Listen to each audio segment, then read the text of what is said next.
Hi, and welcome to the Filmmakers Compass podcast. It's D-Man, joined by CP. How you doing, man? I'm good. We're here doing another Total Rewind episode this week. Yeah, I'm really stoked. We have another good movie in store for everybody, which we'll get to in a sec. But I'm really happy about the feedback that we got regarding, the first Total Rewind episode, and then even the feedback we got last week for Greg Vieser's episode, which was actually an incredible podcast. So if you haven't listened to it yet, I recommend you listen to this episode, then go back and listen to that one. Yeah, it's super informative. He has so much great advice after all the time he spent working in the industry. It's very cool. Yeah, and it was a pleasure to just have him on the show and, get to hang out for, the better part of an hour, which is actually one of the coolest parts of Filmmakers Compass podcast is, you get to hang out with filmmakers and talk movies for for fun. What's really better than that? Yeah, right?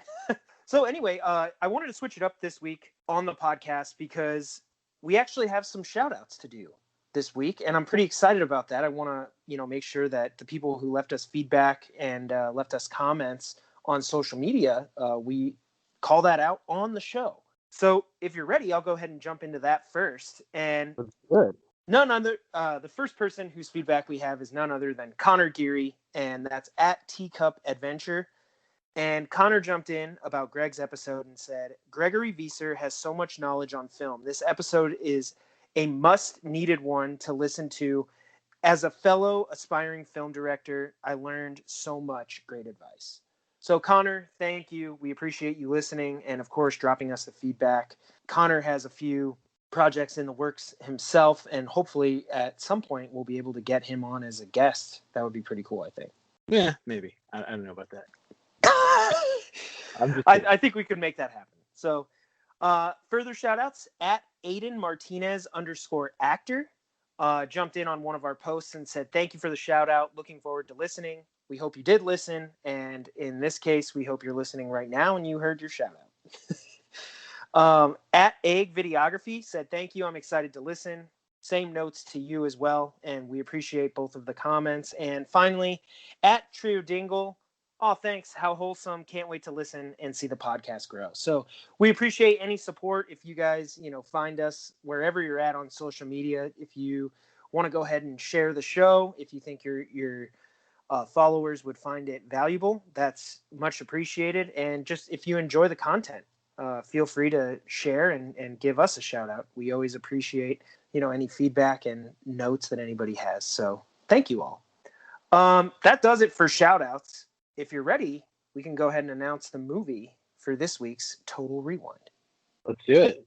All right. Well, keeping on the theme of our previous Total Rewind, which we did super bad, this time we're doing Fast Times at Ridgemont High. Yay! So a true classic, 80s classic, and one of those movies that, even super bad, I'm sure takes some inspiration from. Yeah, I think totally. It's Fast Times at Ridgemont High, Dazed and Confused, American Pie, that type deal, right? Mm-hmm. I wouldn't call it, it's not romantic comedy. It's like a high school comedy. Is that what you would call it? Yeah, I guess so. I mean, it's kind of weird because even I always in my mind consider it a comedy, yet when I watch it, there's a lot of dramatic action. And it deals with some pretty serious themes and important stuff. Yeah, it's kind of a, coming of age tale for that age group.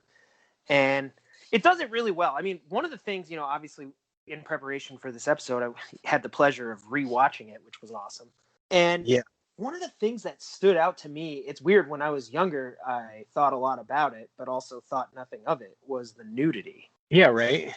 Was weird because, I don't know, they're actors, but they're playing high school students, right? And I don't know, it's kind of weird. As an adult watching it, I was like, this is kind of strange. Yeah. Where, I mean, when I was a kid, when I was in high school, I was like, this is amazing.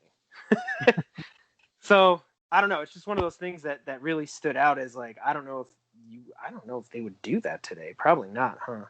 There's a lot of stuff in that movie that I don't think, audiences today would ever be cool with.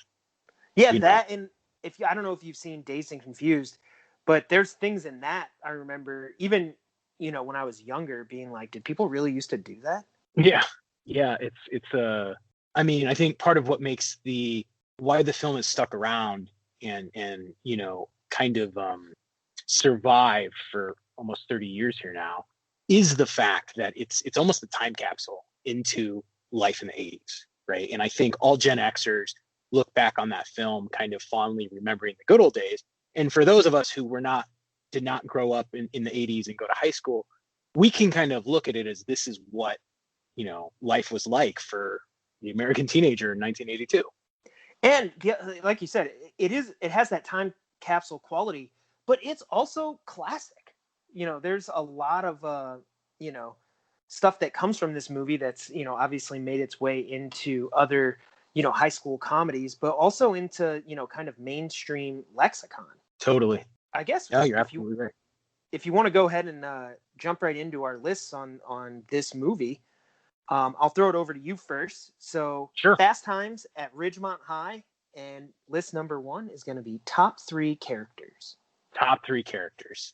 So the third character that I went with was Charles Jefferson, who is played by Forrest Whitaker.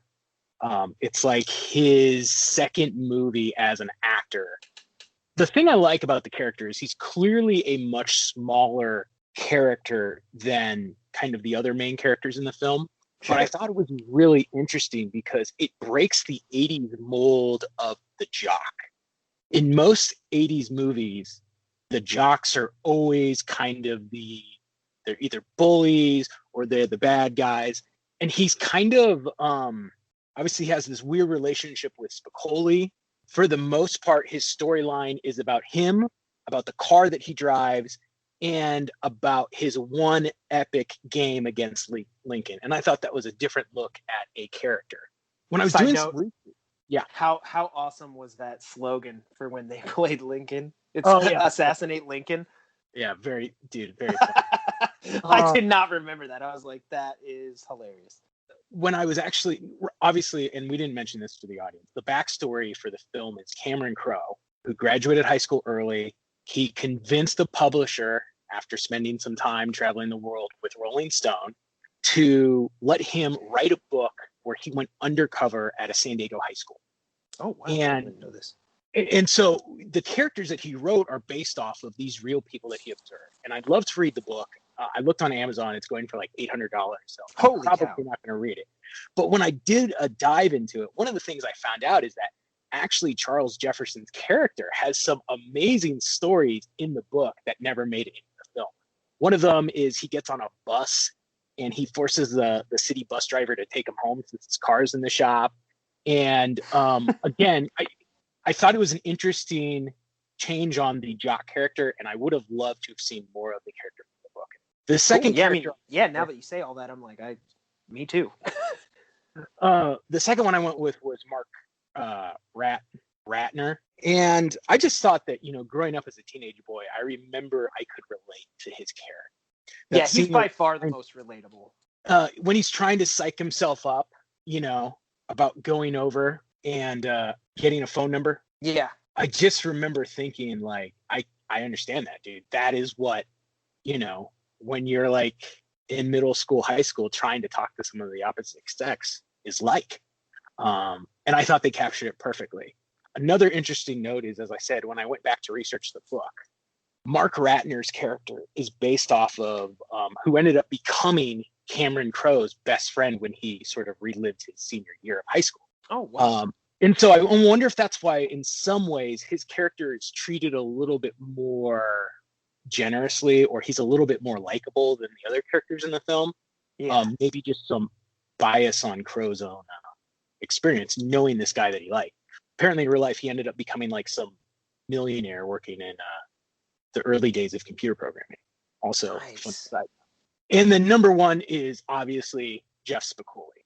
I mean, he sets the prototype for the original stoner surfer character. Yep. As someone who went to high school in San Diego, like, I knew 30 of those guys. I played water polo with them. And he's got some of the best one-liners in the movie. He really does. Set Sean Penn on the map. And I was reading, I found it very funny that apparently he thought he blew that whole casting session when he was a young actor. And I guess casting director chased after him after the audition and was like, no, come back in. Let's do it again. And then Spicoli was born. So I thought that was kind of a cool story. That is a cool story. And it's weird too, because watching the movie again, I mean, we all know that's Sean Penn, but I mean, you watch it and it's Spicoli. Like I Yeah. mean, it doesn't feel like Sean Penn. I'm like, oh shoot. So great list. I actually have 3 different characters though. We didn't overlap this time. That's So good. number 3 on my list is Linda Barrett. And obviously, the pool scene, as a young teenager was, one of those scenes that it's like everybody sees at some point. Yeah. But even more than that, like she's a fun character in the sense that she's the one who kind of has the experience, has the older boyfriend. So she's a little bit of a catalyst to kind of push Stacy to try new things, right? And Yeah. the things are often with boys, and Yeah. which is fine. But she also has Stacy's back. She's a good friend. She writes prick on the car in the locker, or little prick or something. I forget. Yeah. But yeah, she's a good friend. Obviously, at the end, she has her own issues, even though, she has all this experience. And I found her to be a great character as kind of a catalyst that really kind of pushes the story and pushes the characters. So I like that. Number 2 on my list is Mr. Hand. And first of all, I like that character for the name. I don't know if that's based on a real person, but what a name. It's memorable. Yeah. And he's a memorable character in the sense that he kind of embodies a stereotype. Like, who hasn't had a teacher like that? And I'm sure we all have at varying degrees of our education that was just kind of like by the book, sarcastic, kind of a dick. Yeah. But ultimately, like, he wants you to learn. He is a teacher that cares, a lot about students' abilities to pick this up, but he's that teacher that doesn't change his ways to fit all the learning styles. I think at one point he's even like, what are you all smoking? Yeah. Yeah. He's like, I just don't get how we just talked about this. And he's like, F. He's like, what happened? But yeah. Like all good characters, he does have a bit of a turn. And at the end, he comes over to Spicoli's and he's there, honestly, to be like, I want you to know this. And which is a good scene. He doesn't fully get it. He's like, he kind of is like, Spicoli. He's like, it's not an act. That's who he is. And he's like, you know what? I want you to know this information. And I think that's a good teacher. Yeah, no, for sure. Now, would I like to have him as a teacher? I don't know about that. Probably not. But he made for great comedy and great foil to Spicoli. So Number 1 on my list is Brad Hamilton. So Judge Reinhold's character. And I liked his character because he constantly finds himself kind of on like the shit end of the stick. Yeah.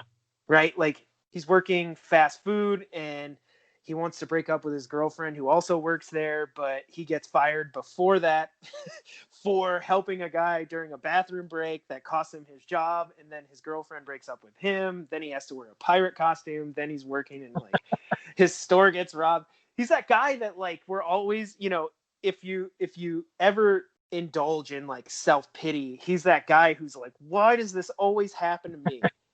Yeah. And which is funny because he almost early on projects, confidence. He has this nice car. He kind of, even though he's working at fast food, he kind of is like, I can help people get jobs. He's this guy who takes pride. He's had this girlfriend for 2 years. And like the whole thing just goes to shit in no way like he planned. Totally. Which as high schoolers we could relate to. Funny fact about casting. There's actually 3 actors who, appeared in this movie in the early part of the career who all went on to end up winning an Academy Award for Best Actor. Oh, wow. So one of them is obviously Sean Penn, who's won the award twice. Yeah. The other one was Forrest Whitaker. But do you know who the third one is? Ooh. I don't. Nicolas Cage. It's actually his first movie, and he works at the burger place with Judge Reinhold. What? That was Nick Cage? Yeah. So you're like, there are 3 Academy Award-winning actors in this film. And I think that's cool because I'm assuming that no one in 82 knew what those guys were going to go on to become, but how funny, right? Yeah, that is crazy. I didn't realize Nick Cage was in it. Yeah. I got it now. I have it. I'm like, I'm going to go what scene? The very beginning? Yeah. When he's working at the burger place. Oh my gosh. I got to rewatch it. I can't even believe I missed that. Yeah. Crazy, right? Indeed. All right, well, let's hop into our next list. I guess I'll go ahead and kick this one off. And this is top 3 scenes. Okay. So, number 3 for me is actually the abortion scene. And as you Oh, mentioned at the top of the podcast, there were some serious moments in the movie. And it really stands out to me for 3 reasons. One is abortion in film is somewhat taboo. Would you agree? oh, absolutely.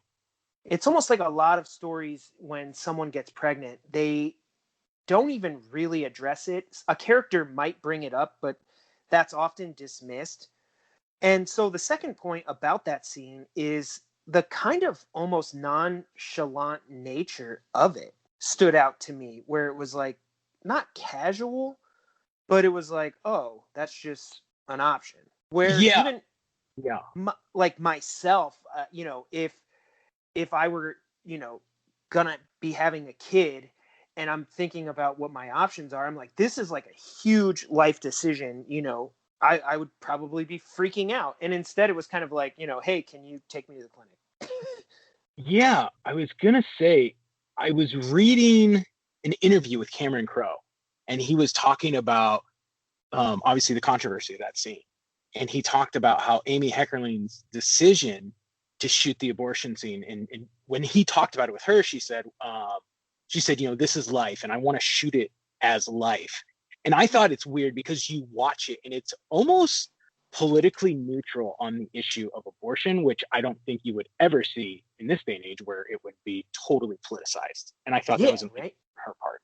And then the third thing, the reason why I really like that scene was after it's over and she walks outside, her brother's there, and it really kind of shows this bond between brother and sister where he's like, it's my secret, like I'll give you a ride and you want to go get some food.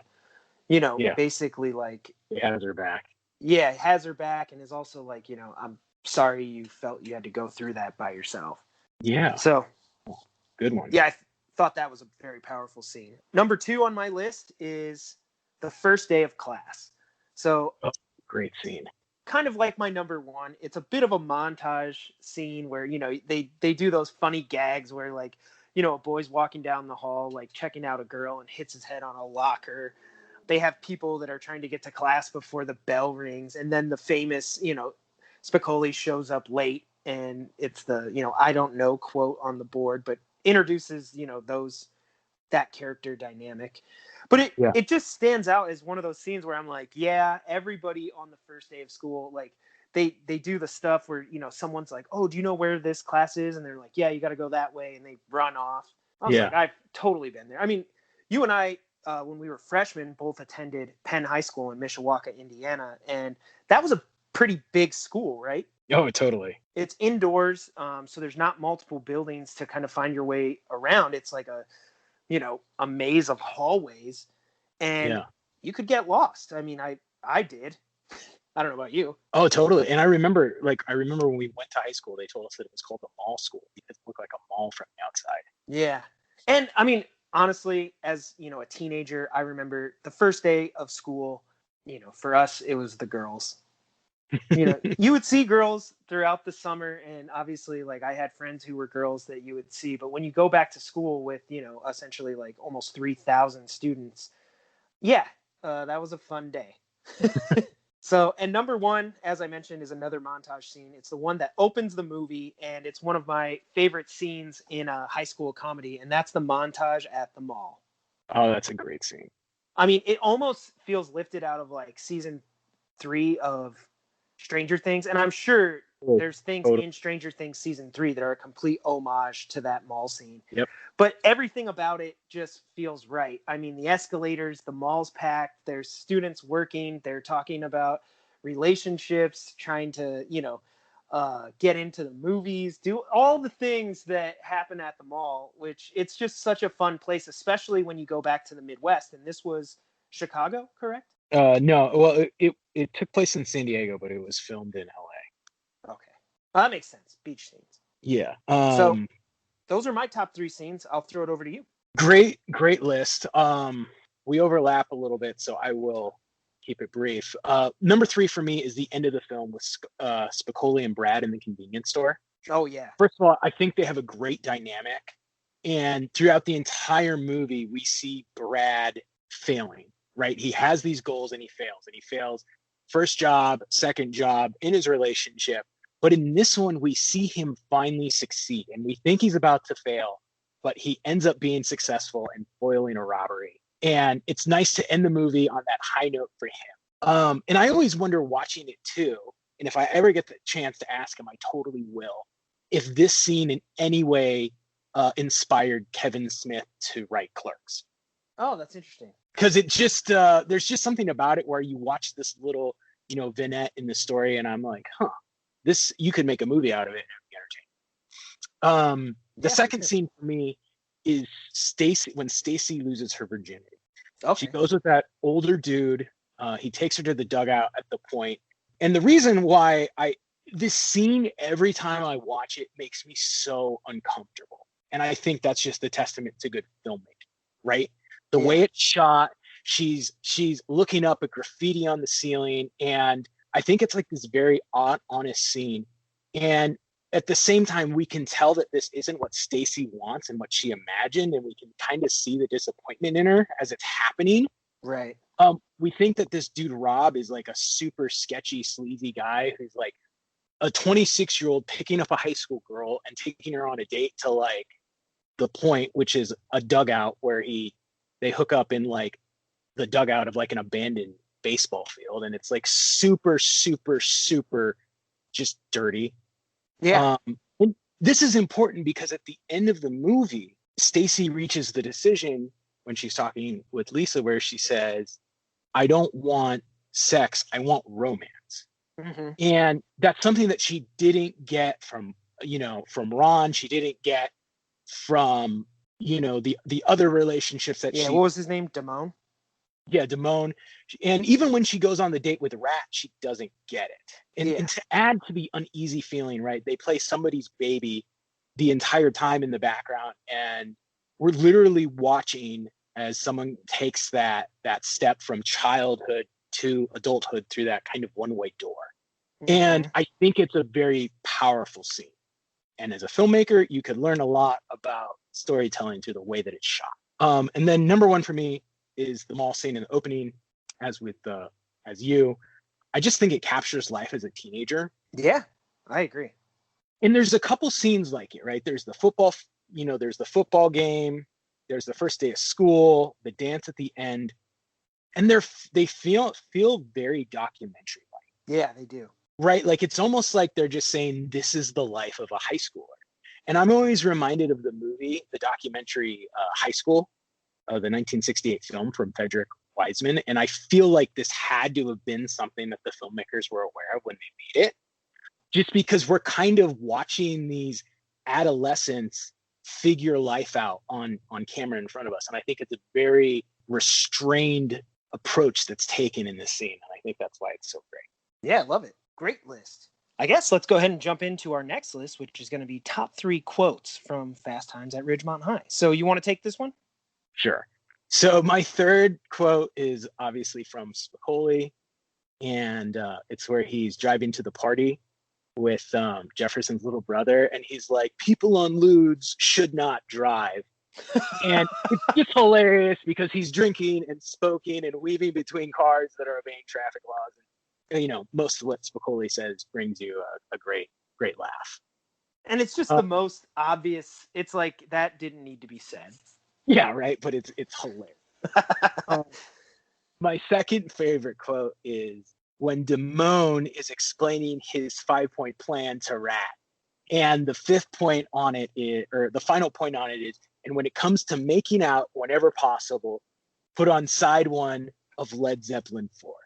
And I just think that's hilarious. And his advice for how to hook up with a girl is funny anyway. And that's just kind of the cherry on top. And then when we cut to the scene of him finally taking Stacy on the date and Zeppelin's playing in the background, I just think it's really well executed. Yeah. And then my favorite quote is from Brad when he's working right after he loses his job, and as he's walking out of the burger place, he yells, "Hope you had a hell of a piss, Arnold." It's just so funny and unnecessary, and I always get a great laugh from Well, that it. and they do show Arnold come out and go back in Yeah, because he's right. like, "F this, I don't." Not a part of it. And then my honorable mention is at the field trip to the hospital, where the teacher turns to Spicoli and says, "Are you in this class?" And he's like, "Today I am," just because I Yeah. always thought that was very Spicoli once again. And then How they about let him stay. Like they don't yeah, even. They're not even like, "Get out of here, Spicoli." They're like, in I think we talked about it in Superbad, like when McLovin shows up in the yeah, class and she's like, "Fogel, hi," and he's like, "Oh, okay, I gotta go." Here they're like, "Yeah, okay, you could join." just get fast. All right. Well, I'll start with my honorable mention, and I don't know why it just sets the tone of it being kind of like a raunchy comedy, but like right at the beginning when Stacy and Linda are talking, she's like, "When a guy has an orgasm, how much comes out?" And Linda's like, "A quart." And you're like, "Oh, what the hell?" And of course she's joking, but again, it kind of shows the inexperience of one and a little bit more experience of the other, and it's a good joke. So number 3 on my list is by Damone, and that's when he tells Rat, "You are a wuss, part wimp, part pussy." And part of the reason why I like that quote was I guess, is that how wuss came to be? I don't know. It sounds very high school though, so I don't know. That just stood out to me. I was like, oh shoot, it made me think. I was like, I never thought about that. Wimp and pussy is wuss. I was like, huh, I kind of get it. Number 2 on my list is by Spicoli, and he says I think it's at the very end when he's talking to Brad at the convenience store. And he's yeah, like, "All I need are some tasty waves, a cool buzz, and I'm fine." And that just seems like a cool motto to live by. yeah. Like you're just not making things too complicated.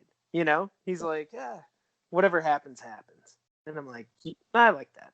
And then number So 1 on my list is Spicoli and Mr. Hand in the classroom when he orders the pizza. And it's, "Am I hallucinating here? What the hell do you think you're doing?" And then Spicoli just answers, "Learning about Cuba and having some food." Even as I was watching it, I was like that. And he has that stupid grin on his face. oh gosh. It's just an amazing learning about Cuba, having some food. You're like, oh my gosh, just the nerve to even try to pull that off in class. Although, Yeah. funny story, I remember I had with my friend Matt Helson, we took stats class, and I remember I actually did I think I got Chick-fil-A or Jack in the Box or something, and ate it in class. And the teacher actually said, my stats teacher was like, "Enjoy, Spicoli." I was like, nice. So, funny story. Next up on our list, we're doing top 3 songs from the soundtrack. So, do you want to take this one, or you want me to? Whatever's fine. Okay, so my honorable mention is Cashmere by Zeppelin. Yeah. It's Zeppelin, and I would feel guilty not mentioning that. So number 3 for me is Raised on the Radio by the Ravines. Yeah. And it plays when Brad is washing his car. And I just think it really captures his like teenage boy attitude towards his car, like especially in the 80s. Yeah. Because car culture was part of being a teenager. And I mean, I don't know how hot rods, you back in the got day. your first car though, but I remember like I would wash it, vacuum it, wax it, clean it all the time, and it was a total bucket. But you're like, no, this is my ride. This is my ticket to wherever I want to go. And I just think it captures that mentality so perfectly. Sure. Number 2 is Moving in Stereo by the Cars during Brad's fantasy daydream, where Lisa dives into the pool and climbs out the ladder. Mm-hmm. And that's just because, I mean, I don't think you could honestly make a accurate 80s movies without sneaking one Cars song in.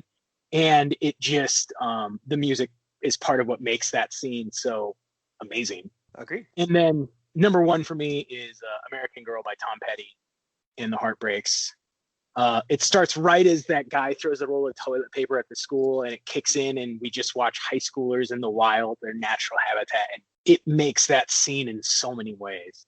Oh yeah, it's a classic song too. Now the ironic thing is, of the songs that I just mentioned, with the exception of Raised on the Radio, all 3 of the other ones were actually not on the official movie soundtrack. I did see that because I Googled the soundtrack to see what was on there, and I noticed that like Tom Petty wasn't there. Yeah. So I don't know. I don't know if that's a good thing or a bad thing. I was just surprised that most of the songs I mentioned were not on the soundtrack. Interesting. How about you? Well, I want to give an honorable mention to any of the Christmas songs that made it in the movie, because they do have a section that takes place at Christmas, and that is my favorite time of the year. And even though those songs are not not specific to Fast Times at Ridgemont High, I do love those songs. So number 3 for me is Jimmy Buffett, I Don't Know, which actually plays as like the theme song for Spicoli. Yeah. And it's just it has that correct vibe for his character, and it just really works. And it's one, obviously, if you heard it like right now, you'd hum along. I'm pretty sure most people have heard it. And obviously, if you watch Fast Times, you've definitely heard it. But then it's Jimmy Buffett too, right? Going with Spicoli. Yeah. So it's just a perfect fit. Number 2 on my list is Tom Petty and the Heartbreakers, American Girl. And again, I just thought that in that moment for that, first day of school, it just really is a perfect song. Yeah, totally. And number 1 for me, you mentioned it earlier, is Jackson Browne, Somebody's Baby. Which, is Stacy's theme, sort of. Yeah, and I'm not necessarily a huge fan of its, I like where it plays and the way it's being used in the film, but honestly, I just like the song. Yeah. So that's one song, me, I'm a huge 80s fan, and it's just a good song. Dope, dude. That's a good list. So we're going to end the podcast, Total Rewind, on our final list this week. And it's going to be the top 3 iconic cultural moments from, Fast Times at Ridgemont High, which it does have them, right? We mentioned at the very top of the podcast that there's things from this that it's like everybody knows. You just know it. Parodied, they've been recreated, yeah. So do you want to go first? No, you go. All right. Number 3 on my list is, Mister, if you don't shut up, I'm going to kick 100% of your ass. And it's a great quote, but it kind of, to me, the reason why the quote works so well is because if you've ever worked in customer service, it's just one of those moments that we all typically hold back, but we just want to say that. Yeah. And I think that's why that quote resonates so much, is just because, you think, how many times have you wanted to say that to your boss or a customer or something and just let go and be like, you know what? And he gets to do it, and it cost him his job, but it was a pretty dope quote. Totally. Number 2 is the pizza scene, which may in fact be the most famous or recognizable scene from this movie. And that's when Spicoli has a pizza delivered to his U.S. history class with Mr. Hand. And just the balls it takes to have a pizza delivery guy drop off a pizza in the middle of a high school class is amazing. No, and as you said, your own teacher references when you brought food to class. Like, this is something that everybody recognizes and has recreated or referenced or whatever at some point, Yep. And number 1 for me is the pool dream. Which, with Linda. And obviously, it's a scene that, when I was a teenager, everybody somehow got a copy of Fast Times at Ridgemont High, but it's been parodied in music videos countless times, and other movies have tried to replicate that. I mean, even, you think of, I think there's a scene in Christmas Vacation where he's like dreaming about his pool, and you're like, I mean, you can't help but think that, here's his dream sequence, and it's pretty similar. Yeah. And it's amazing how this female director understood the mind of a 18-year-old boy so well. Right.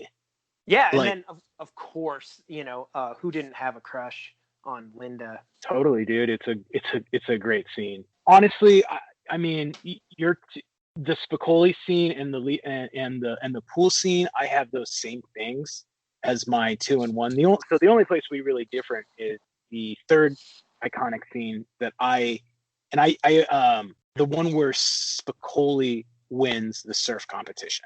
Oh yeah, it's almost like his dream sequence almost. Yeah, and Again, we've seen other movies, especially kind of movies that adopt that sort of like surfer vibe storyline. There's a lot of nodding towards that moment, right? And I just think it's a very Spicoli scene, and it is interesting to know that, like, despite the fact that he's a character who seems to really have no motivation other than getting high, we know that he does dream and he does have, aspirations of his own. Kind of a cool little tidbit, and we get who he is. Yeah, I always thought there was a good nod. It's, I think, the first day of their senior year in Boy Meets World. And when they're going into the new high school hall, they're dressed like surfers, and it totally has that vibe. And I always thought it was a direct nod to Fast Times at Ridgemont High. No, I totally get it, because you're right. It feels like they were, referencing that. I just a couple thoughts on the movie. Sure. I know we mentioned it, but I think it's a really good time capsule of life in the 1980s for teens then, and I think that's part of the reason why Gen Xers still love this film so much. It was life for them. And I think that that's also part of the reason why the film blew up so much in the time, because teenagers could watch this kind of in the way that we talked about watching Superbad, and like, we just felt like these filmmakers got who we were and how we saw the world and what, the challenges of our life. Yeah, how we spoke. Yeah, and I think that's part of the reason why it has endured for so long. So in 1992, Cameron Crowe wrote and directed the film's Singles. And I feel it's sort of unofficial sequel to Fast Times. It's a movie about a group of young professionals, these Gen Xers. They're all living in Seattle in the same apartment block. Again, we follow separate storylines of these different characters who are in the same vicinity but aren't necessarily interacting together, right? Yeah. And we watch life unfold for them. And of course, like Fast Times, it has a killer soundtrack. It's just with, 90s grunge music instead of 80s. And that's right. I love it. It is very much the spiritual sequel to Fast Times. And I think that if you watch Fast Times, you should then watch Singles just to kind of see the similarities and differences. Awesome. I do think it is weird that at a time where Hollywood is so insistent on promoting diversity, this movie was totally on the forefront of in the sense that the director was a female director who had graduated film school and had no experience directing a feature film. This was her first attempt, and I think it's great. And what's even crazier is apparently David Lynch was actually one of the people that was interested in making the film and was going to be considered as the director. So it's kind of amazing to think like who would pass on David Lynch, but she totally got it. And look at the movie. And she went on to make other great movies like Clueless and other movies about life as a teenager. Another classic. Yeah, right. And then the last thing was this. So I was really curious to see how the movie was reviewed when it first came out. So I looked up the article Ridgemont High in published in the New York Times in 1982, and it was the review by Janet Mazin. And there's just two quotes that I thought were really fitting to end the movie. So she starts her article or end the podcast. So she starts the article saying, "Can there be anything about life in high school, particularly life in suburban California high school, that the movie-going public hasn't already seen?" Well, maybe there can, and a bit of this turns up in Fast Times at Ridgemont High. A jumbled but appealing teenage comedy with something of a fresh perspective on the subject. And I guess I think that's weird because, now 30 years after the fact, I guess 40 years after the fact, right? Yeah, right. We look at the movie and it's such an iconic and such a great example of a teen coming of age film. It's weird to think that at the time, they're like, oh, do we need any more of these? We've seen them. And I think that as a filmmaker, as a screenwriter, that's something we need to keep in the back of our mind, that there's always a fresh take on something, even if it's been told a million times. That's a really good point. And to think that I can't really think of a lot of teen coming of age high school movies before this one. I know a bunch after that I think are great and lasting. I think it weird that there was at least some conversation of, do we need to see this? Yeah, I mean, that is fascinating in the sense that, once the, test of time has been applied, we're like, it's ironic that they would say like, hey, this is retreaded material and this is the one that stood the test of time. Exactly, right? And then later in the article, I feel like the authors are a little critical of the film, and she goes on to say Fast Times at Ridgemont High is quite messily assembled in some places, and there are moments where the director's comedic timing is conspicuously off. And I just, again, looking at that film and where we are now and seeing the influence that it's had and how we know that, there are movies by Mark Waters or Judd Apatow and all these people who were like, yeah, in some ways we can see how this was directly influenced by Fast Times at Ridgemont High. I think it weird and almostly too critical of the film when, I mean, a lot of the comedy and the jokes still hold up all this time later. Yeah. Well, it's great commentary, dude. I guess on that note, we'll end Total Rewind by throwing the question over to you. Is this a movie that you think should be taught in film class? Well, I would definitely, as a filmmaker, I think every filmmaker should see this, and I would definitely include it on my syllabus if I was a instructor.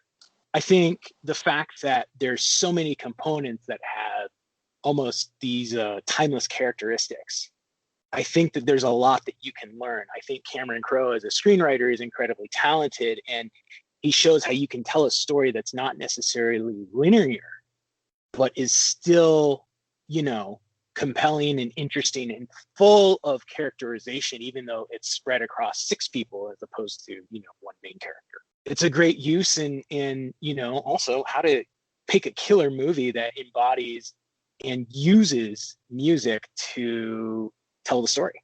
So I would definitely think everyone should. How about you? Yeah, I mean, ironically, doing Superbad and then Fast Times at Ridgemont High, I mean, I would love to take a class on the high school comedy and just break down the movies and talk about it. I think that would be a fantastic class and a lot of fun. If you're doing like a whole semester of just different genres, that would be amazing. But like you said, ultimately, there's a lot culturally that comes from this. And then you make a really good point that there are scenes that are tackled here in a way that a lot of other movies just either aren't brave enough or they don't know how to handle it, that really speaks to people. And that's something, those little details, like you said, the dugout scene, the abortion scene, some of the, not the comedy bits, but some of the more serious things, they're done really well. And I think that's something that people should see and study on, how do you kind of bring those moments to life in a way that resonates?